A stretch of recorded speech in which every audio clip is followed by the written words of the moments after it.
खाराइण विसरी वई। सकाफत हुई जा मुसाफिर खे मानी खाराइण विसरी वई। बस टोपी अजरक याद रहो ओ ताक हलाइण विसरी वई। कल चेल जो संदरो भाव हुयो ऐं भेण वडी हुई माओ मिसल। सौट मसात बि लगंदा हा ॼण पंहिंजे सगे भाव मिसल। अहिड़ी का असांखे नज़र लगी रिश्तन सा निभाइण विसरी वई।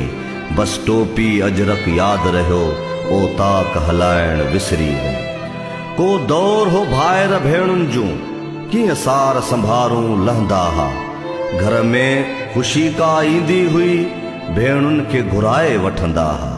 हाणे था घुरायूं सब लेकिन बस भेण घुराइण विसरी वई। बस टोपी अजरक याद रहो ओ ताक हलाइण विसरी वई। शहरन में अची तो गोठन सा को रिश्तो पंहिंजो कोन रखियो। इन गोठाणन स्कूलन सा तो प्यार जो रिश्तो छो न रखियो। पाण पढ़ियासीं सिंधी पर ॿारन खे पढ़ाइण विसरी वई। बस टोपी अजरक याद रहो ओ ताक हलाइण विसरी वई।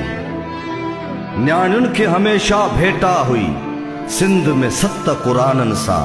ही कारो कारी आहे छा ही जोड़ियो छो था सिंधियुन सा। ही गाल कलम कारन खां छो दुनिया के ॿुधाइण विसरी वई। बस टोपी अजरक याद रहो ओ ताक हलाइण विसरी वई। छो सिंध जी सूंह विञाई थो पंहिंजे फर्ज़ी किरदारन में। मूंखे थो लगे को धारियो आ ॼण मुंहिंजे कहाणी कारन में। छो कूड़ी कमाईअ जी ख़ातिर तोखां सिंध सजाइण विसरी वई। बस टोपी अजरक याद रहो ओ ताक हलाइण विसरी वई। मुझे सिंध जो चेहरो शाह सचल उस्ताद अयास बुखारी आ।